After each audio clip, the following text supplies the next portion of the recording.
오늘 우리에게 주시는 하나님의 말씀은 데살로니가 전서 5장 16, 17, 18절 말씀입니다.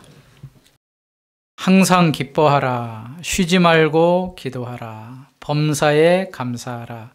이것이 그리스도 예수 안에서 너희를 향하신 하나님의 뜻이니라. 아멘. 같이 읽겠습니다. 항상 기뻐하라. 쉬지 말고 기도하라. 범사에 감사하라. 이것이 그리스도 예수 안에서 너희를 향하신 하나님의 뜻이니라. 아멘. 하나님을 사랑하는 교회, 그리고 시편 18편 1절의 말씀을 우리가 지난 1월 달에 보았습니다. 나의 힘이신 여호와여, 내가 주를 사랑하나이다. 여러분, 한 달 동안 주님을 사랑하셨습니까? 어찌 보면 내가 주님을 사랑한 것보다 주님이 나를 더 많이 사랑해 주셨습니다. 우리가 그것을 참 인정을 합니다. 여러분들은 주님께 사랑받은 자입니다. 사랑받지 못하면 사실 이 자리에 앉아있는 것도 불가능합니다. 그리고 한 달 동안 하나님의 끝없는 은혜와 사랑이 우리에게 있었기에 우리가 건강한 모습으로 이 자리에 나올 수가 있는 것이지요. 이 하나님의 사랑을 2월 한 달 동안도 더 풍성히 누리며 경험하는 우리 주안역의 모든 성도님들 되시길 바랍니다. 예, 하나님을 더 많이 사랑하고 또 하나님이 주시는 사랑을 풍성히 누리며 감사하는 여러분들이 되시길 바랍니다. 성경은 신약과 구약 1189장으로 되어 있습니다. 한 절 한 절이 다 중요한 하나님의 말씀인데, 특별히 오늘 우리가 읽은 데살로니가 전서 5장 16, 17, 18절은 많은 성도들이 암송하며 즐겨하는 구절입니다. 항상 기뻐하라. 쉬지 말고 기도하라. 범사에 감사하라. 이것이 그리스도 예수 안에서 너희를 향하신 하나님의 뜻이니라. 그래서 신방이나 또 개업이나 또 이렇게 갈 때 교회에서 선물을 해주면 이렇게 액자 선물을 해주거든요. 그 액자 선물 가운데 많은 구절들 중에 이 구절이 참 많이 기록되는 것을 봅니다. 데살로니가 교회에게 보낸 바울의 편지, 첫 번째 편지 가운데 이제 맨 마지막 부분이 5장 오늘 읽었던 부분인데, 데살로니가 교회는 사도 바울이 두 번째 전도 여행 때에 방문해서 그곳에서 복음을 전했던 곳입니다. 약 3주 정도 머물렀다, 그렇게 기록을 하고 있습니다. 그리고 거기에서 많은 사람이 예수님을 믿고, 특별히 야손이라는 사람은 자기의 집을 예배의 장소로 내어주고 결국에 그곳이 데살로니가 교회로 자라게 되는 그러한 은혜를 입었습니다. 바울은 이 데살로니가에 세워진 교회를 생각할 때마다 항상 세 가지를 감사했습니다. 1장 3절에 보니까 믿음의 역사와 사랑의 수고와 소망의 인내를 너희는 가졌다. 따라서 해볼까요? 믿음의 역사, 사랑의 수고, 소망의 인내.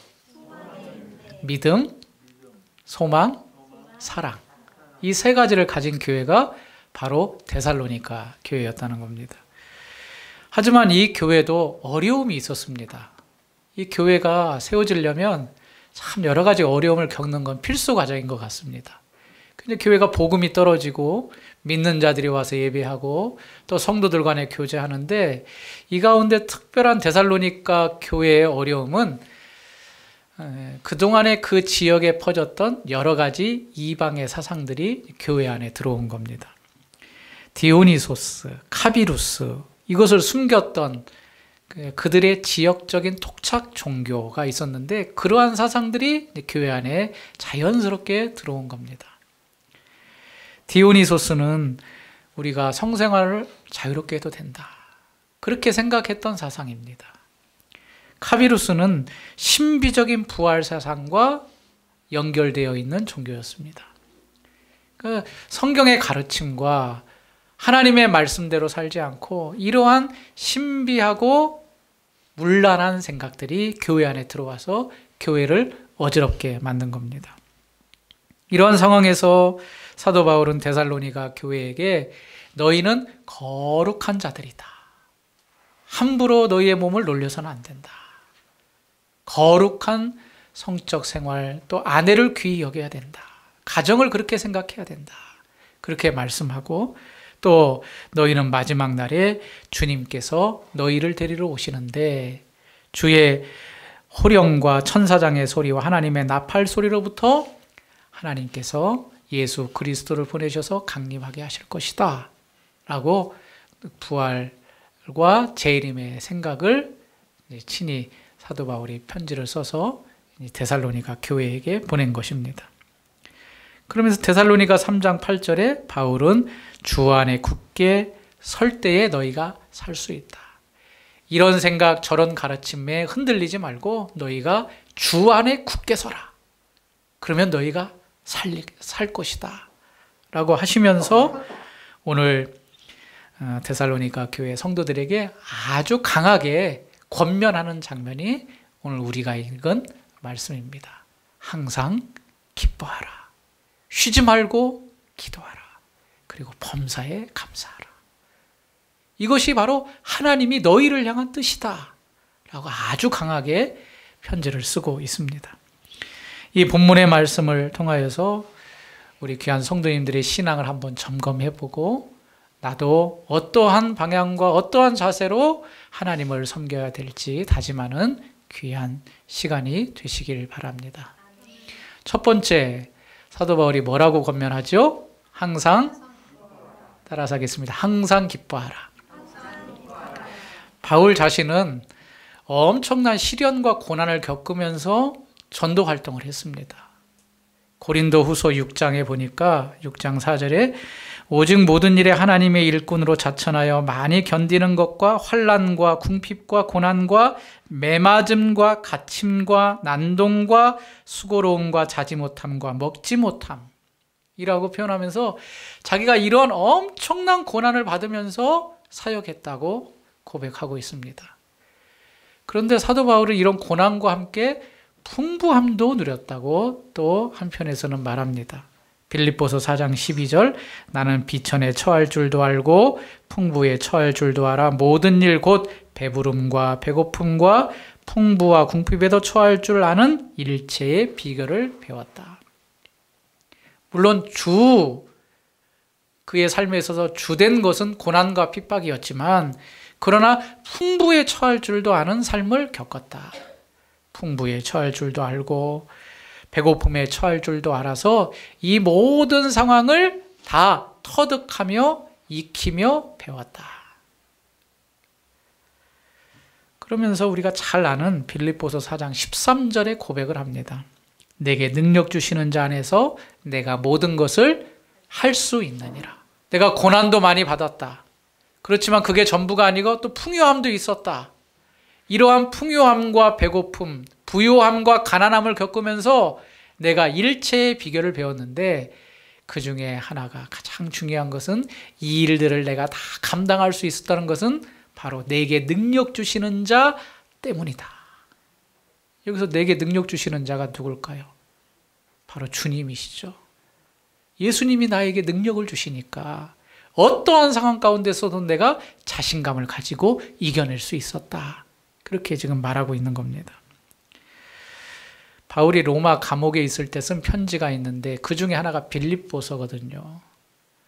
그런데 빌립보서에 10번이 넘게 기뻐하라, 기쁨이라는 표현이 나옵니다. 빌립보서 4장 4절 주 안에서 항상 기뻐하라, 내가 다시 말하노니 기뻐하라. 빌립보서 4장 10절 내가 주 안에서 크게 기뻐하면.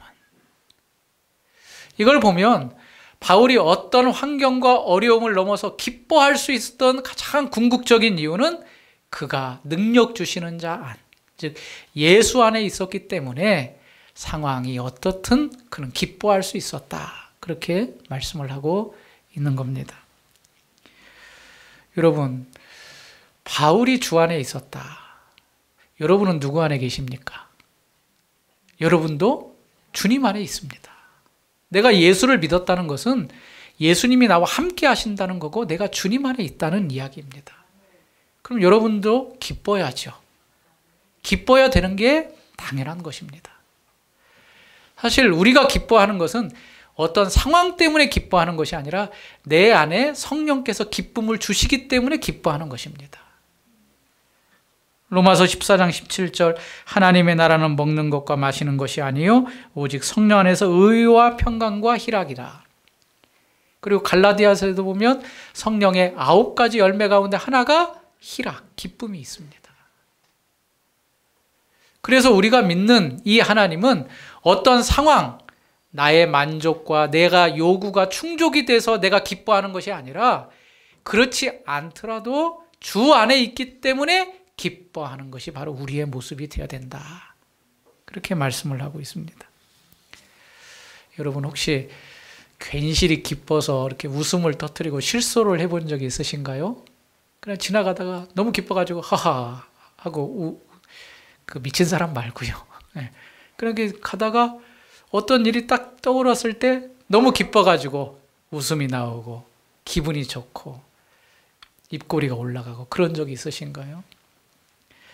제가 아는 분은 첫 아들을 낳고 너무 기뻐가지고 엘리베이터 안에서 처음 본 아주머니인데 아주머니한테 아주머니 저 아들 낳았어요 하면서 싹 웃었대요. 아들 낳은 것이 그분에게 너무 기쁜 거예요. 기쁘니까 자기의 기쁨을 누구한테 막 말하고 싶었던 거죠. 바울은 모든 성도에게 항상 기뻐하라 라고 말하면서 우리의 어떤 근거와 어떠한 충분 조건이 만족되었기 때문에 기쁜 것이 아니라 우리가 주 안에 있음을 감사하며 그 주 안에 있기 때문에 기뻐하라 라고 말씀을 하고 있습니다. 그래서 우리는 세상에 도전을 하는 사람들입니다. 그렇지 않은데도 기뻐할 수 있기 때문입니다. 다른 사람은 그래야만 기뻐하는데 우리는 그렇지 않더라도 기쁨과 즐거움을 가질 수 있는 자들입니다. 그래서 어떤 분들은 그럼에도 불구하고 기뻐하는 것이 우리 믿는 자들이다. 그럼에도 불구하고. 여러분, 식당이나 마트 혹은 이제 서비스를 하는 곳에 찾아가면 응대하는 사람들 태도를 이렇게 보기도 하죠. 저도 그 사람이 나에게 어떻게 대하는가를 좀 유심히 보는 편입니다. 항상 느끼는 거지만 조금 그것이 부족하더라도 응대하는 사람이 잘 해주거나 친절해주면 또다시 갑니다. 그런데 막 실력이 좋고 유명한데도 응대하는 사람이나 직원들이 불친절하게 하면 다시는 가기 싫습니다. 다시는 가기 싫습니다. 아니 내가 내 돈을 내고 무엇을 구입하고 서비스 받으러 왔는데 응대한 사람이 어쨌든 최선을 다해서 나를 기쁘게 해줘야 가는 거지. 나를 냉대하고 본척만척하고 제대로 서비스도 안 해주고 하면 사실은 실력이 뛰어나도 거기에 대한 마음은 좀 잃어버린 것 같습니다. 세상도 이런 원리를 알고 직원들을 훈련시키죠. 좀 돈이 많고 큰 기업일수록 이 AS가 굉장히 철저합니다. 최근에도 경험한 것인데 우리 집에 이제 가전제품이 고장이 났어요. 그래서 AS 신청했는데 그 제품을 가져가는 사람도 친절하고 또 다 수리해서 가지고 오는데도 친절하고 어떻게 해서든지 고객에게 만족을 주기 위해서 친절하게 합니다. 이거는 한 단계를 더 내다보는 거죠. 그렇게 함으로 인하여서 이 제품을 더 사용하고 앞으로도 더 구매해야 될 것. 만족을 해줬으니까. 그런데 교회는 그 이상의 기쁨을 가지고 있는 것이 교회입니다. 성령이 내 안에 계셔서 심령이 주는 그 기쁨을 누리는 곳이 바로 교회입니다. 그러니까 교회에 오는 모든 성도들은 기쁨이 충만해야 되고 교회는 사실 기뻐해야 되는 곳입니다. 왜냐? 내가 주 안에 있기 때문에. 연애를 하면 얼굴이 예뻐진다고 하죠. 그리고 연애를 하는 사람들을 보면 누가 봐도 무슨 일이 있나 보다 하고 단번에 알아차립니다. 왜 그렇죠? 그 심령의 기쁨이 있는 것이 밖으로 다 표출이 되기 때문에 그렇습니다. 잠언에도 보면 이런 말씀이 있습니다. 잠언 15장 13절 마음의 즐거움은 얼굴을 빛나게 하여도 마음의 근심은 심령을 상하게 하느니라. 들어보셨죠? 우리들의 마음이 즐거우면 얼굴을 빛나게 한다는 겁니다. 여러분, 내 안에 기쁨과 감사가 넘치면 누가 봐도 우리 얼굴이 환해지고 표시가 납니다. 그런데 우리의 심령이 근심과 걱정거리고 차기 시작하면 나도 느끼지만 다른 사람도 금세 알아봅니다. 뭔가가 좀 있는 것 같다. 어려운 일이 있는 것 같다. 우리 주안의 교회는 기쁨이 넘쳐야 되는 교회입니다. 어느 교회보다 더 기쁨이 넘쳐야 됩니다. 왜 그런지 아십니까? 교회 이름이 주안의 교회이기 때문에. 주 안에 있어야 있는데 왜 기쁨이 넘치지 않아야 됩니까? 오늘부터 이제 안내위원이 바뀌었죠.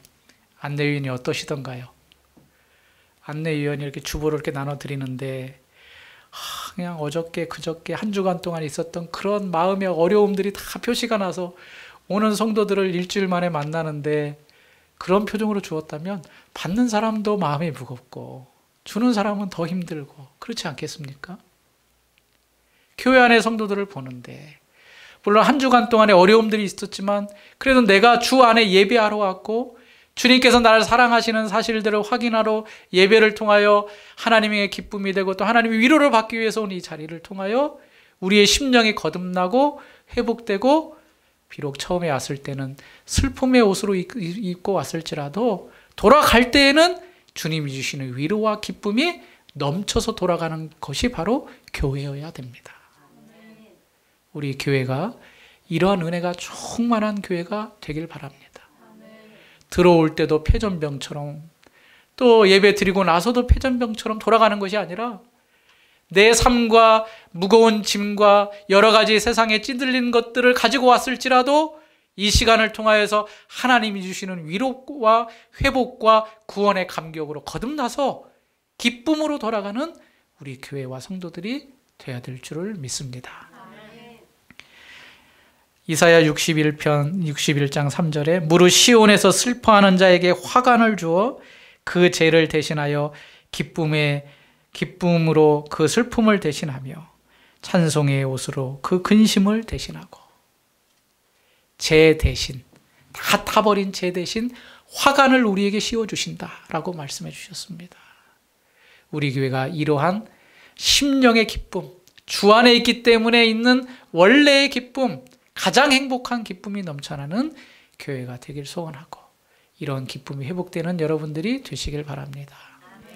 두 번째로 바울은 뭐라고 명령하고 있죠? 쉬지 말고 기도하라 그랬습니다.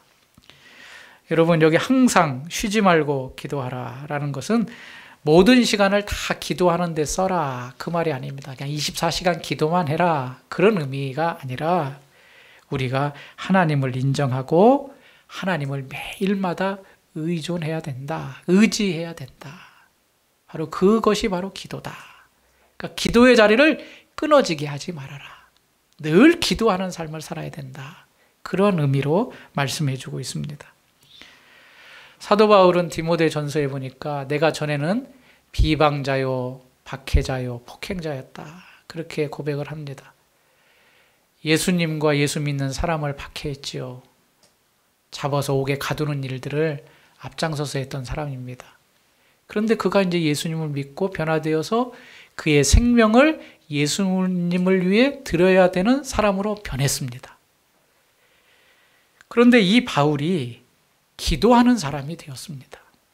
기도하는 사람. 사실 예수님을 직접적으로 만나진 않았지만 예수님이 기도하셨던 것처럼 사도 바울도 기도의 사람으로 변화가 되었습니다. 우리나라의 칼빈을 이제 연구했던 아주 유명한 분들이 몇 분 계신데 그 중에 이제 한철아 박사님이 계십니다.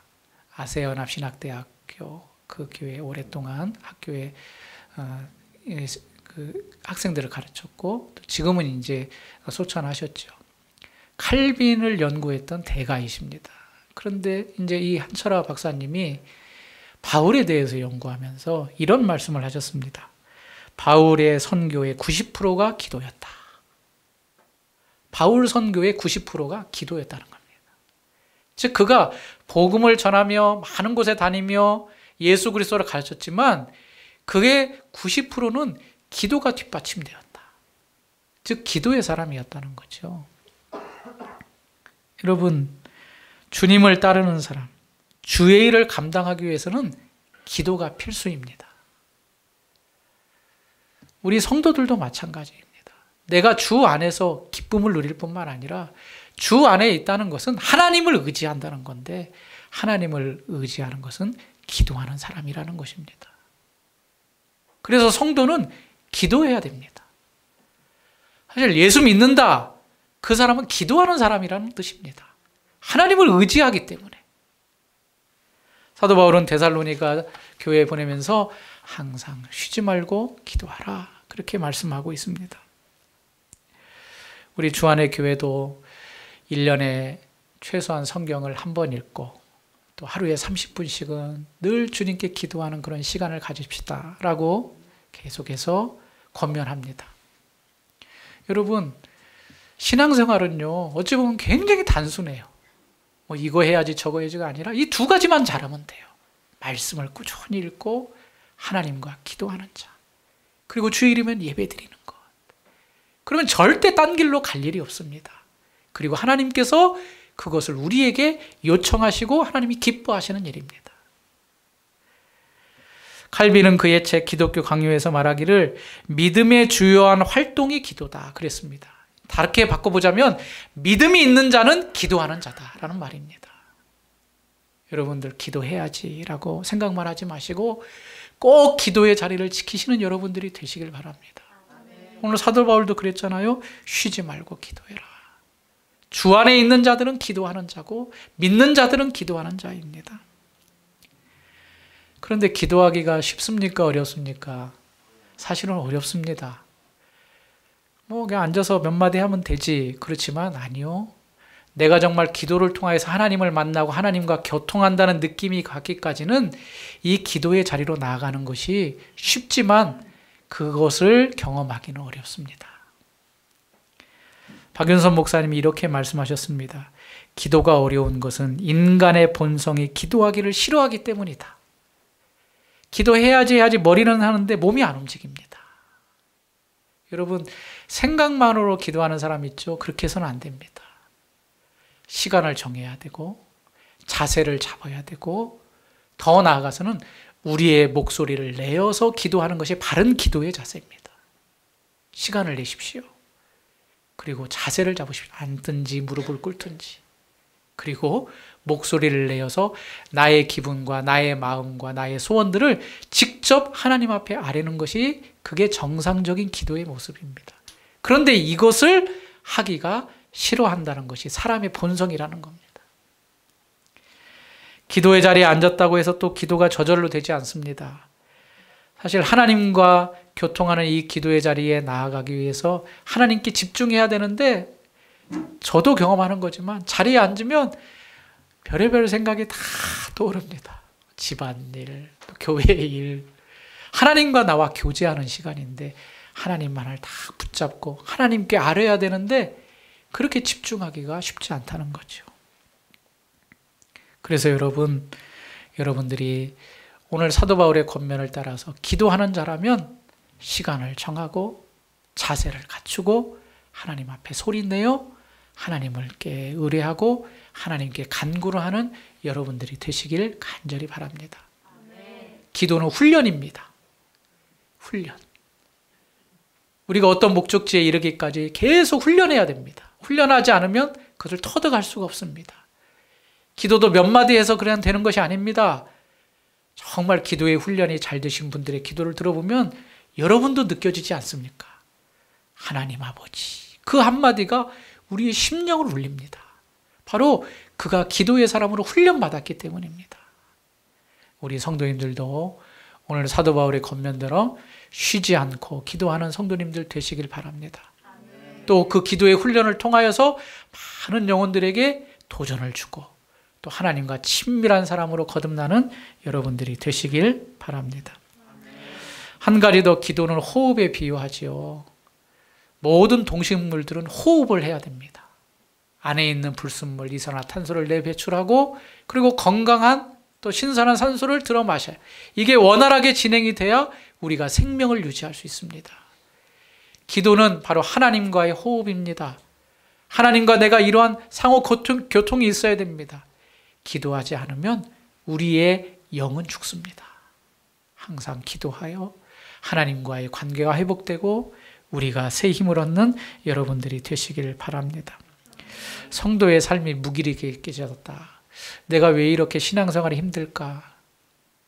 제가 볼 때는 원인은 하나입니다. 기도의 자리를 잃고 있는 겁니다. 여러분, 그러한 성도님이 있다면 기도의 자리로 돌아오십시오. 그 기도의 시간에 하나님께서 분명하게 은혜를 주실 것입니다. 우리가 다시 힘을 얻을 것입니다. 이걸 경험하는 우리 주안의 성도님들이 되시길 바랍니다. 아무것도 염려하지 말고 다만 모든 일에 기도와 간구로 너희 구할 것을 감사함으로 하나님께 아뢰라. 그리하면 모든 지각에 뛰어난 하나님의 평강이 너희 마음과 생각을 지킬 것이다. 이런 믿음을 가지고 항상 기도하는 여러분 되시길 바랍니다. 마지막 세 번째 명령이 뭐였죠? 범사에 감사하라. 데살로니가 교회가 지금 당하는 여러 상황 때문에 어찌 보면 감사를 잃어버릴 수 있었습니다. 그런데 사도 바울은 그 데살로니가 교회를 향하여서 범사에 감사하라. 여기 범사라는 것은 모든 일을 말합니다. all, 영어로 말하면 all. 모든 것. 여기 모든 것에는 좋은 일도 포함되지만 안 좋은 것도 포함이 됩니다. 사실 우리의 삶을 살아가면서 좋은 일보다 근심되고 걱정되는 일들이 더 많이 우리에게 다가옵니다. 그런데 그럴지라도 하나님 앞에 감사해라. 왜냐? 여기에는 바로 놀라운 의미가 담겨 있는데 이 모든 일을 이루어 가시는 분이 누구시기 때문에? 하나님이시기 때문에 감사해야 된다. 예수님께서 산상수훈에 여러 가지 말씀을 하시면서 참새의 비유를 들읍니다. 야, 참새 2마리가 있다. 그 2마리가 한 아사리온, 아주 적은 액수에 팔린다, 시장에서. 그런데 그것도 하나님이 관장하신다. 이 우리가 통상적으로 거래하는 작은 물건 하나, 얼마에 팔고 얼마에 사는 것. 이것도 하나님께서 허락하시지 아니하시면 일어날 수 없다. 그러면서 너희의 머리털까지 다 세시고 계시는 하나님이시다. 그러니까 우리가 좋지 않은 일, 좋은 일, 이 모든 일이 다 하나님의 손 안에서 지금 이루어지고 있다는 겁니다. 그렇다면 믿음을 가진 성도라면 이 모든 일들이 하나님께서 주관하고 계시다는 것을 인정하기에 하나님 앞에 감사해야 된다는 겁니다. 무엇보다 우리는 하나님 앞에 죽어야 됩니다. 하나님께서 천지 만물을 창조하실 뿐만 아니라 나를 만드시고 또 나의 삶도 이끌어 가시는 하나님이신 줄 믿습니다. 그러니 나는 부정하고 하나님께서 하나님의 뜻대로 나를 이끌어 가옵소서라는 그런 믿음으로 나아가야 된다는 것이죠. 하나님이 나에게 행하시는 일은 항상 옳다는 것을 여러분 꼭 기억하시기 바랍니다. 따라서 할까요? 하나님이 나에게 허락하시는 일은 항상 선하고 옳으시다. 비록 내가 실수해서 무너질 때도 있습니다. 그러나 그것조차도 하나님의 손에 다 맡기십시오. 하나님께서 이루어 가십니다. 하나님께서 나를 붙잡고 계신다는 그 믿음만 흔들리지 마십시오. 그렇게 함으로 모든 일에 하나님 앞에 감사가 넘치는 우리가 되어야 될 것이다 라고 권면하고 있는 것입니다. 로마서 8장의 18절 우리가 알거니와 하나님을 사랑하는 자 곧 그 뜻대로 부르심을 입은 자들에게는 모든 것이 합력하여 선을 이룬다. 모든 것이 합력하여 선을 이룬다. 이것을 우리가 믿기 때문에 하나님 감사합니다. 모든 일에 감사합니다. 범사에 감사합니다. 이렇게 고백하며 우리가 순종할 수 있다는 것입니다. 우리가 하나님을 아는 것보다 하나님이 나를 아는 것이 더 확실합니다. 우리가 하나님을 안다 하지만 넓고 크신 광대하신 분을 다 알 수 없지요. 그런데 하나님은 다르십니다. 우리의 모든 것을 다 알고 계시고 이미 우리의 끝과 그 이후의 것까지 다 알고 계시고 주장하고 계시고 관장하고 계시는 분이십니다. 그럼 여러분, 내가 내 뜻대로 하는 게 편할까요? 아니면 그분께 맡기는 게 편할까요? 맞습니다. 그분한테 맡기는 게 나를 위해서도 좋습니다. 그냥 맡기십시오. 모든 일을 감사함으로 맡기십시오. 하나님, 저는 모릅니다. 저는 할 수 없습니다. 그러나 하나님은 옳습니다. 하나님께서 저를 통로로 사용하시건 하나님께서 저를 만져주셔서 제가 순종하며 그 일들을 감당하게 하시고 하나님의 뜻대로 해 주옵소서. 그런 여러분들이 되시길 바랍니다. 그러면서 이 세 가지 명령을 한 이후에 18절 말씀 같이 읽겠습니다. 시작. 범사에 감사하라. 이것이 그리스도 예수 안에서. 우리가 신앙생활을 좀 하다 보면 하나님의 뜻대로 해야 되는데 하나님의 뜻대로 하나님의 뜻이 어디 있지? 바로 이 세 가지가 하나님의 뜻입니다. 항상 기뻐해라. 쉬지 말고 기도해라. 범사에 감사해라. 이것이 그리스도 예수 안에서 너희를 향하신 하나님의 뜻이다. 반대로 말하면 하나님이 기뻐하시는 것은 우리가 늘 주 안에서 기뻐하는 거고 쉬지 않고 하나님을 의지하는 그 기도의 자리로 나오는 거고 모든 일에든지 믿고 하나님의 섭리와 역사하심을 의지하는 것, 이것이 바로 하나님이 기뻐하시는 것이고 하나님의 뜻이다. 여러분 꼭 이 세 가지를 2월 한 달 동안에 경험하고 여러분들 기뻐하시고 기도하시고 감사하는 우리 주안의 교회 모든 성도님들이 되시길 바랍니다. 다 털어버리십시오. 근심됐던 거, 얼검했던 거, 복잡했던 거 다 털어버리십시오. 우리 주안의 교회에 들어오는 모든 성도님들은 무조건 다 기쁘셔야 됩니다. 그리고 감사하셔야 됩니다. 그리고 기도하는 귀한 성도님들이 되셔야 됩니다. 이 세 가지만 잘하면 하나님께 분명히 칭찬받으리라 저는 확신합니다. 이것들이 마지막으로 말하면 명령이라는 겁니다. 명령. 해도 되고 안 해도 되는 것이 아니라 우리들이 꼭 해야 될 것. 명령을 받으면 그 아래 군사는 어떻게 됩니까? 따라야 됩니다. 우리가 하나님의 백성으로서 하나님의 말씀, 특별히 명령으로 오신 말씀이니까 우리가 그 말씀을 따르기에 힘써야 된다는 거죠. 내 삶이 어떻게 될지 우리는 사실 불안하면서 하루하루를 살아가는 것이 우리의 모습입니다. 내일은 어떻게 살아야 될까? 이제 20대, 30대 젊은 청년들은 앞으로 내가 누구랑 결혼하고 어떠한 직장을 가지며 또 뭘 먹고 살아야 될까? 이 세상은 시시각각 변하는데 나는 뒤처져 있는 것 아닌가? 참 나는 실력이 이거밖에 안 되는데 어떻게 하지? 그런 고민들을 많이 합니다. 그런데 여러분, 오늘 말씀이 여러분들에게 큰 위로와 힘이 되시길 바랍니다. 항상 기뻐하라. 쉬지 말고 기도하라. 범사에 감사하라. 여기 쉬지 말고 기도하라. 그리고 항상 기뻐하라. 이것은 시간에 대한 거지요. 그리고 마지막 범사는 어쩌면 시간이 아닌데 이걸 시간으로 바꾸면 이것도 항상이라는 의미입니다. 그러니까 우리는 항상 기뻐하고 항상 기도하고 항상 감사해야 됩니다. 그럴 때 우리에게 쉼없이 밀려오는 이 세상의 근심과 걱정들을 다 물리칠 수가 있습니다. 예수님이 그러셨죠? 너희는 무엇을 먹을까? 무엇을 마실까? 몸을 위하여 무엇을 입을까? 걱정하지 말아라. 이거는 다 이방인들이 하는 거다. 이방인들이. 하나님을 믿지 않는 자들이 하는 것이다. 솔로몬이 입은 그 옷이 들풀이 나는 이 들꽃보다 못하다. 하나님이 입히시고 하나님께서 먹이시는 것이 완전하고 완벽하고 누구도 그를 따라올 자가 없다. 여러분들은 꼭 이 하나님이 주신 이 명령 항상 기뻐하고 쉬지 말고 기도하고 범사에 감사함으로 하나님이 기뻐하시는 우리의 신앙의 모습을 유지하며 살아가시는 이번 한 주, 올 2월이 되시기를 주님의 이름으로 축원합니다.